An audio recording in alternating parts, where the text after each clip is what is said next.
Okay, you ready, Rocky? Give you a marker? Marker. Okay, all right. Hello and welcome to another episode of Streaming Without a Paddle. I'm Andrew. And I am Ted. This week, Ted and I took on a Netflix original, 1 hour, 38 minutes of being kind of pregnant. Kind of pregnant. Starring Amy Schumer, Brianne Howey, Will Forte, Jillian Bell, Ursula Carson, with the significant appearances from Lizzie Broadway. Your girl. Lizzie? Yeah, that's the girl from the girl from Generation V. The one you liked. Okay. The one that was you remember the one that would shrink? Your Generation V? Is that what? Yeah, that girl that we liked. Bad. Yeah. She was like the shrinking person that would throw up and shrink. Oh, okay. And you were like, she's so great. Yeah. She just had a different color hair. All right, there you go. I see it now. Chris Green, Molly Sims, and Joel David Moore. Oh, and Damon Wayans Jr. Yep. There you go. Alex Moffat sticks his head in a couple of times, and that's pretty much it, though. Pretty much, yeah. So, anyway, Ted, you want to tell our listeners? You want to jump into that, or of what this is about? This is about Lainy, Amy Schumer, and Jillian Bell, Kate being best friends since they were little kids. And Amy Schumer always wanted a family and to have a baby and a husband. And she's been dating Damon Wayans Jr. for like 4 years. And they think he's going to propose, but he proposes a threesome. And then Jillian Bell discovers she is pregnant, and she tells her friend, and her friend has a meltdown because they're supposed to be pregnant together, or she's supposed to be pregnant first. And then multiple meltdowns she has, and then they go shopping for pregnancy clothing, and she finds a fake pregnancy belly, and then she pretends to be pregnant. For the attention. She realized that pregnant women get attention. Yeah. There you go, in a nutshell. And then she meets Brianne Howey, who's also pregnant, at this thing, and they become friends at a yoga workshop.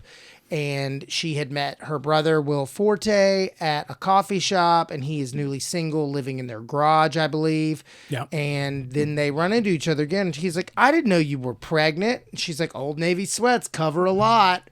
That's pretty much me giving away anything I could give away without ruining. Will Forte, I don't know if you said, plays her little brother, or her brother. Yeah. Her brother, yeah, I think you said that. Anyway, and... since I just brought him up, I like Will Forte. I love Will Forte. I don't know why he's not more on-camera mainstream popularity. He does a crap load of voiceover stuff. He's in a lot of shows, though. He does a lot. I was looking at his IMDb, and I mean, he is just, I mean, he is the king of voiceovers. I get it. He's got a great voice.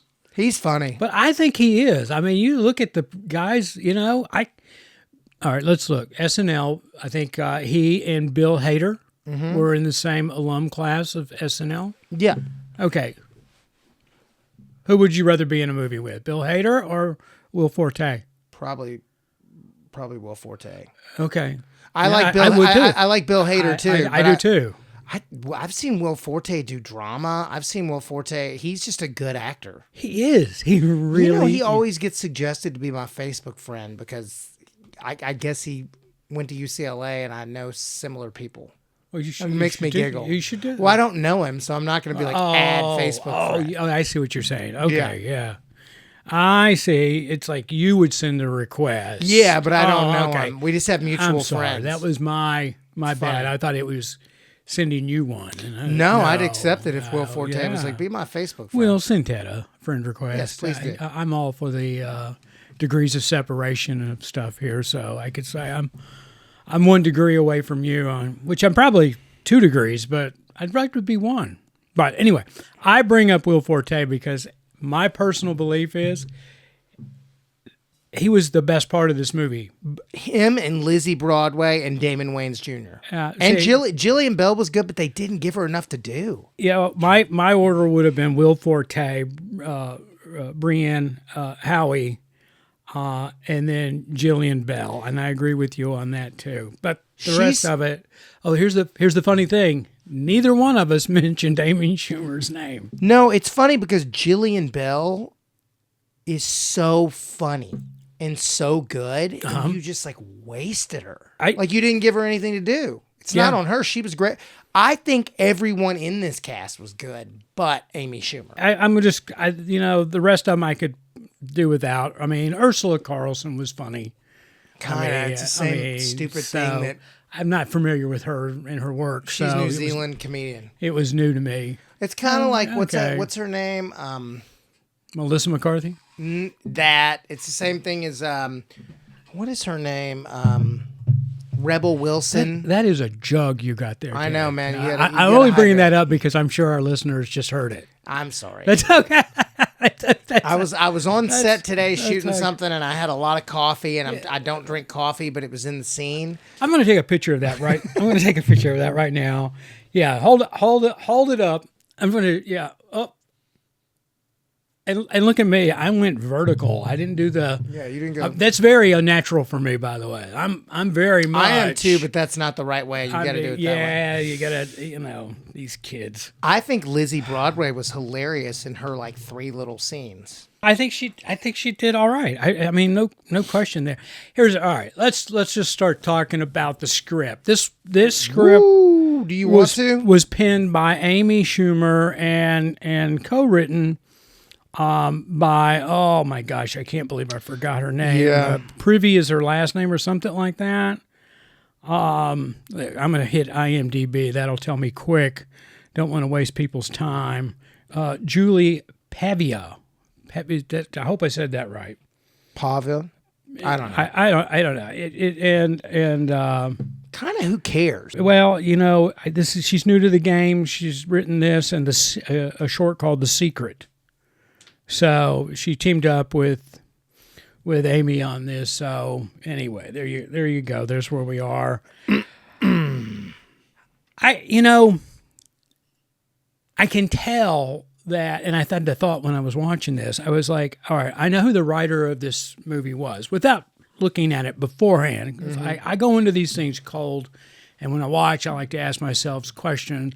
And one of the question is, okay, the writing. How's the writing? And then I, brought it up or thought about it, and I was like, oh, I not liking the writing, but I can tell who wrote it.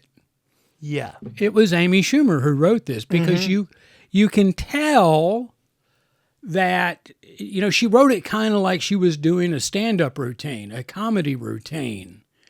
Where a lot of the scenarios and the jokes revolved around. Almost a Pratt kind of fall. Yeah. Kind of, a bit. It was a bit. Like she kept falling on her belly. And the kid stabbed the belly, and the belly caught on fire. Yeah. So, I will say this. I mean, we were briefly discussing this before we started the show. We've seen some real lackluster duds lately, and so I will have to say, what did we watch last weekend? The marriage one. Yeah. This was better. This was better than You Cordially Were Invited. To me, yes, this was better than that. And the week before that, we reviewed Landman, which can't even compare. Yeah, I mean, it's a series. It doesn't even a drama, right? We could take the first scene of Landman and call it a movie and be like, "There you go." Let's see. I'm trying to remember because besides these shows we actually review, I watch a lot of other shows. Like I just watched another foreign film. It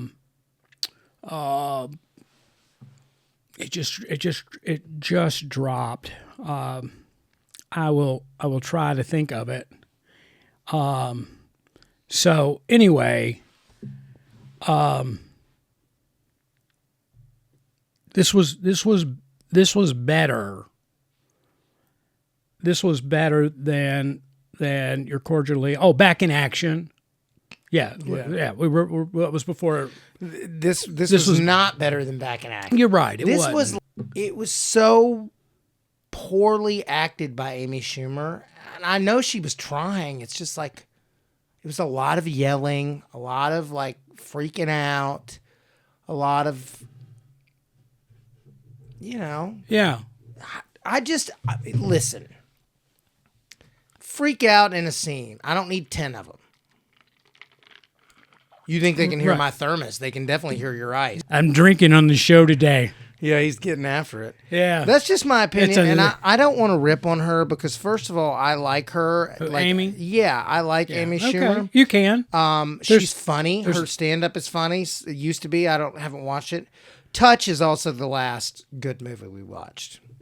Yeah, well, that was a real serious one. I'm trying to remember off the top of my head, and I can't. That I just watched. It was another foreign film, and it had. Well, I guess that's probably the easiest way to find out what it was. But I'm going to do something on it.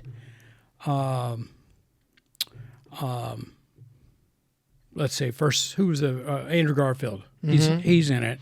Oh, I know what you're talking about. And we live in time. Yeah. Oh my gosh! And I'm not going to review the show here, but Ted, if you haven't watched it, you should give it a watch. I'm not going to say up or down on it. Of course, I'm not going to tell you to watch a sleeper, a dud, yeah. So, and it's also got Florence Pugh in it. I'm sold right there. I'm as an actress, I'm in love with her. And Andrew Garfield in this was just phenomenal. So, and I'm sorry that I think it was up for nomination, but it didn't get nominated for this year's Oscars. That's how good it was. Yeah. It was a consideration. Okay. So anyway, let's get back to this thing. I thought the writing was bad just for the fact that it seemed like she was writing a comedy bit for herself. Mm-hmm. There's also a cardinal sin in this thing, and I always know that you've passed your comedic sort of. If you do a slow-mo walk to some sort of music to show how badass you all are, then I'm just like, Yeah, it died with The Hangover. That was the last. Yeah. That was the last slow-mo badass walk that you can do. Yeah, because after that, it's like, okay, we're done. No more. Don't need it. Well, again, I didn't like the writing on it, and now it was directed by this is a Happy Madison production, by the way. This fell under Adam Sandler's production company, and his wife's in it. Oh, is she? Yeah, she's in the yoga scene. Oh, okay. This fell under his multi-deal with Netflix, and it was directed by his nephew, Tyler Spindle. Now,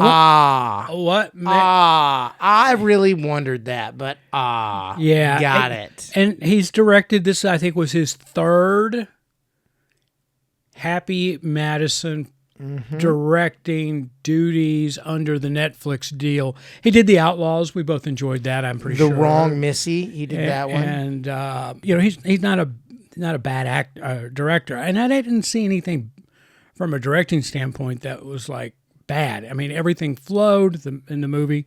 The scenes flowed together. I especially like the scene when Amy Schumer and Will Forte are in the garage. In the garage door opens. Yeah. We saw that coming, but... Well, the problem is in this script, you saw everything coming. Very true. Very true. There were no surprises. There was like a nice joke where it's like that. See, this is lazy to me. It's like the joke where he's getting his coffee and then she's going to get hers, and it's like... double hot chocolate with so much whipped cream that it's pretty much a milkshake, and it's like, yeah, that's such a lazy joke. And again, that's why I said what I said. It felt like this was written for the stage, like she was doing a comedy bit where you turn that into. I met this guy where the coffee shop, Yeah. and he orders coffee straight up, and then the smart ass kid behind the counter yells out my name and broadcasts what it was. Yeah. And there you go. Well, yada yada yada. So anyway, I did not realize that Adam Sandler's nephew was a director.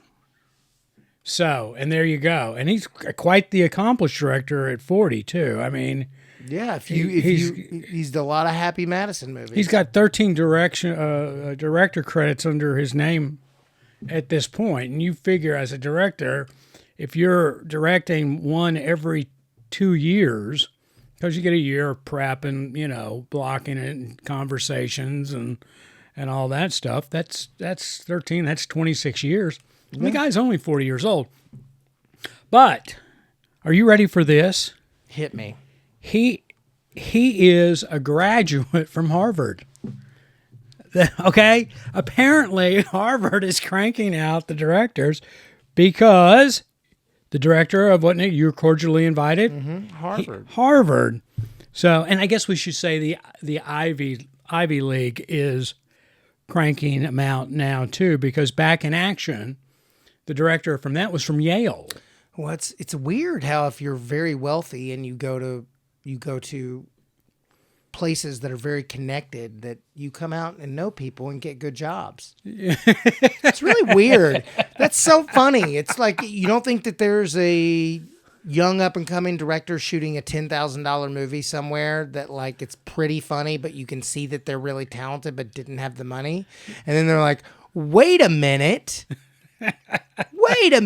Somebody's third cousin in their fraternity, blah, blah, blah. Let's give them a movie. Yeah. They did a $30,000 3-minute short film. Let's get them.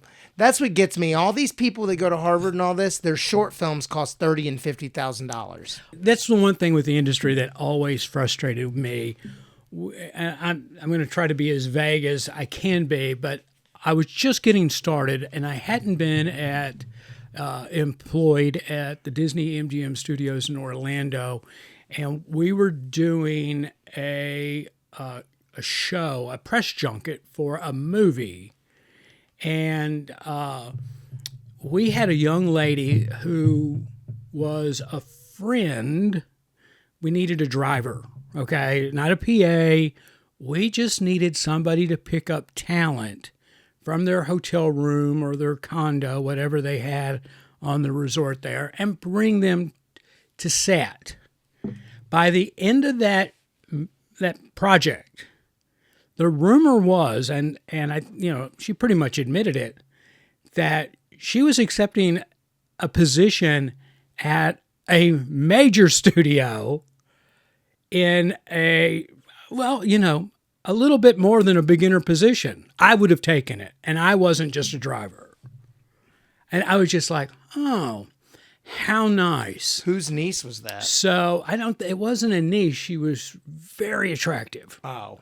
Yeah, so it's amazing how you get along in this business quickly if you have the certain assets. I remember this one guy on the movie I did was like a third or fourth casting assistant, and now he's like a pretty big actor. I'm not going to say the name, but I'm like, I mean, he was so cool and very great to read with, but I was like, you're just taking this because you don't want to go work at a restaurant. Yeah, good on you. And then like 3 years later, I was like, you're a series regular. No, I've seen it so many times, and it is so frustrating. I mean, I've been on crews where there have been first-time assistants, like right out of college, right?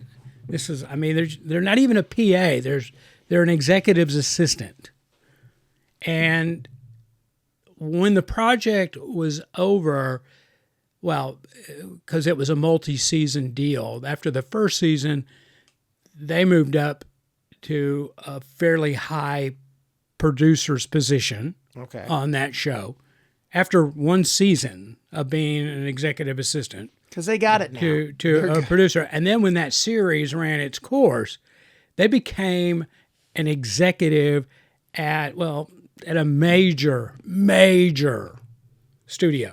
You know, every time you say that, I just think Disney. And I'm not. Oh, it wasn't Disney. I will say that. Yeah. So, but anyway, it just, it is frustrating to see that because, there are people like me that, I got in there and I grinded. I mean, I did the work and showed up and, I wasn't sticking my nose up. Anyway. Look, we sound like two complaining old men. No. My career, my love, my thing, I'm so blessed. It's not even funny. But, you're talking about Tyler here, and I don't want to take away from him because he's obviously talented. He's proven his worth. Yeah. But he moved through the ranks pretty quick. Yep. So, anyway. All right, Ted, let's get to some numbers. Let's just do this. 53. 5.3 on Ted's scale. I'm a 4.5. Well, we're pretty much right where the average is. Pretty much everyone gave it that. Having said that, if you want to knock out some here, Rotten Tomatoes collaborative score was a 24. The critics gave it a 24, and the regular people gave it a 23. That was on Rotten Tomatoes. They're very harsh there, though. Yeah, they're pretty harsh. I mean, when you get somebody to, a platform like we have. That's the thing is, like, I don't want to try to usually be too crazy negative because it is very hard. And, yeah, it is. The main problem with this movie is, I love Amy Schumer, but this was a bad performance and, not super well written. Yeah, I didn't buy it. I didn't enjoy it. And I'm just guessing because I've gone back, I guess it was last week, and kind of looked at what we've reviewed and compared that to the IMDb scores and Rotten Tomatoes and others. And I'm under the belief that Rotten Tomato has the Ted Welch score. You get a 50 or a 5 out of 10 for just showing up. You did it. Listen, there's no way possible that you can give this movie like a 2. Like, it wasn't made well. It was made well. It just was a not great script and a not great performance by the lead. But the other people in it were good. I don't think when they were on the set, this was based on performance as much as it was pulling off the gag. You know what I'm saying? I think it's also hard. You're Adam Sandler's nephew. You've directed 4 or 5 other movies. 13. 4 or 5 others that are this same type of movie. Okay. And yeah, in my experience, the Amy Schumers of the world are not getting notes from a director. Yeah. The big stars don't have if they want to discuss something with the director, unless the director is as big a star as they are. But just a normal run-of-the-mill, like, comedy director, I don't think that he's giving her notes. Well, we take The Outlaws, and that was, that starred Adam Devine, Pierce Bronson, and Ellen Barkin. Those are big names. I don't think Pierce Brosnan or Ellen Barkin got one note the entire movie. I don't think so either. But Adam might because he's younger, but I doubt it either. I don't know if it was then the actors in that took their roles seriously, because memory serves me correct, The Outlaws was a really good movie. It was fun. I mean, when I say really good, it was probably in my score on that was like in the 70s, right? Yeah, me too. And this one was a 4.5. So that's how different those movies were. And he directed that. So maybe he's just not one of those directors, and this falls on every director unless your name is Scorsese or Spielberg, right? Mm-hmm. Is that, and I've seen it with every director that I've worked with on set with actors. There's some people that you just, they come in and it's their deal. Yeah. Right? Mm-hmm. And you, other than maybe blocking and saying action and cut, that's all they do. And that's, and they try to do their magic, make sure it all fits together nicely in post. So, but I got a funny feeling if you compare that, I think this set was probably fairly loose. Mm-hmm. And but you take the Outlaws, they probably took that serious because I got a funny feeling that Pierce Bronson and Ellen Barkin and Adam Devine take their craft, no matter what it is, really serious. Probably, yeah. And you had a bunch of comedy people in this movie that, it's we're doing stand-up on film. Yeah. All right. I get you. That was that. I'm excited to tell we got a lot of great stuff coming out. Nothing but bangers. The Righteous Gemstones drops on the 16th. That's the series. And it's the final season 4. And I am so stoked about that because Danny McBride and makes my day. The rest of those. Baby Billy. And there's another one right there, White Lotus, Thailand. It drops here in the next week or two. I watched the first season. I need to watch. You got to watch the second. Then. First season's the best. Second season was okay. So, but this has got Walton Goggins in it. Season 3, my favorite. It just immediately, got my attention because I like him so much. But he's the best. And then there's other things coming out too here. I mean, like next week, The Gorge. Oh yeah, that The looks Gorge fun. on Apple TV is coming out, and that's with Miles Teller and Anna Taylor-Joy. Because I'm in love with her as an actress, not a person. Yeah, I think she is. Oh my gosh! Did you know Netflix just picked up The Menu? That's such a good movie. It's been number 1 on Netflix for since the day they picked it up. It's so good. I mean, that's how good that movie is. I mean, this movie's been out 2 years now, and now it's airing again, and it's number 1 because it's her. She's brilliant in it. She just everybody's brilliant in that. Yeah, movie. they really are. Everybody, even your buddy John. He's so good. He is, and my friend Amy, who plays his assistant. Oh, okay, yeah. She's great. Yeah, that's right. She's in everything. She's so good. So that's out on Netflix right now. All right. Well, Ted didn't say it, but this was a typical Netflix movie. I didn't, but I wanted to. I wanted to, but then I was like, man, not that they're listening to it, but if it ever gets back. Oh, I tag them and everything. Then I'm like, up for a Netflix show, and they're like, I thought you said we did crap. I tag them, and every time we do a Netflix show, I tag them. Is there not a massive difference in a Netflix now? They used to be the best, but now is there not a huge difference in a Netflix original and a Prime original? I'm not going down that rabbit hole with you because we differ on I think some of the Netflix stuff is okay, but Prime just did You're Cordially Invited, and that was not good. So okay, that's true. I mean, most that was, so okay. They can't all be winners. Other than the fact that Netflix just raised my monthly premium by $1, and I'm okay. I'm okay with that. I appreciate them. I only have all these streaming services because of you. if it weren't for this and you, I would have Prime because it comes with my Prime membership, right? And I would have Max, and I would have I don't ever watch Hulu, and I have it. Disney I watch at the holidays because I like watching movies from the 90s. Yeah, but I wouldn't have that.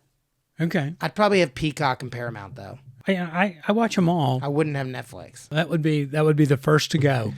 I take Max over Netflix. So Netflix, if you're listening, you owe me an affiliate. Send him a T-shirt. An affiliate kickback, because if it weren't for me, you heard him, Ted wouldn't be a subscriber. I know you care. I'm responsible for one more subscription. All right, everybody, thanks for listening to Streaming Without a Paddle. Until next week, I'm Andrew. And I am Ted.